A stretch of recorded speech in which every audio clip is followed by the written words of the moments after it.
Hi everyone, this will be my in-depth review of the YuXin 6x6 that came out recently. You can buy this cube at the Cubicle along with all the accessories and lube that I'll mention in the video. So a quick bottom line, in my opinion this cube is definitely the best in the market. It performs slightly better than the YuXin and is very resistant to pops. I must say though, if you're going to get the cube, you definitely absolutely have to buy the YuXin 5x5 springs, which you can pick up for $1 on the Cubicle and do the spring swap mod with them. So for a more in-depth look, I'll let you know how I set up my cube. I obviously did the 5x5 spring swap. I used Traxxas 50K to lube as well as some Mario lube. After the spring swap, I tightened all the sides pretty much as tight as possible without making the sides stiff. So you want it to still turn smoothly, but you want it to be as tight as possible. The best thing about this cube is that even though you're making it relatively tight, the sides will still turn really smoothly.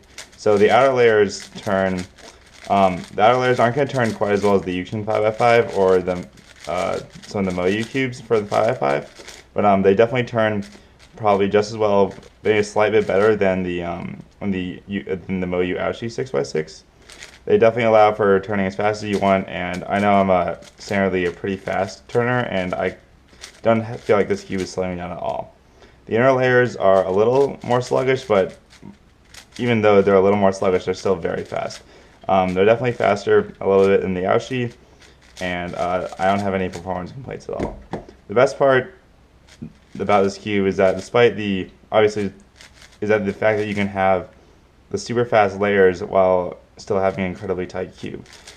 Even over an average of about 20, I didn't get a single pop in this cube. The only hardware issues that I had was that sometimes one of the pieces would get misaligned, which is a very common problem, and it's a really quick fix. And since the cube is so tight, you don't have to worry about cubies falling out while you're attempting to fix it. Usually it's about just 2 or 3 seconds. In comparison, on the YuXin, this problem, the YuXin problem of misalignment, is very common in the YuXin, and the YuXin will also tend to have bigger pops much more commonly. The YuXin sometimes, very rarely, will also explode. In this one, I've seen no problems that would hint at that. So I guess for a direct comparison to the YuXin, this cube is a little smaller, which I personally like. I have very big hands, and I like the smaller cube. So for most people, I'm assuming that the YuXin is definitely going to be a lot better. Smaller, the layers turn maybe a slight bit better than the YuXin. The YuXin layers turn very well. I'd say the YuXins are a little bit better, but the layer turning doesn't really affect your speed too much. The YuXin, however, does tend to pop a lot more. You have to keep it a lot looser for the same speed of the layers, and which is great about the YuXin.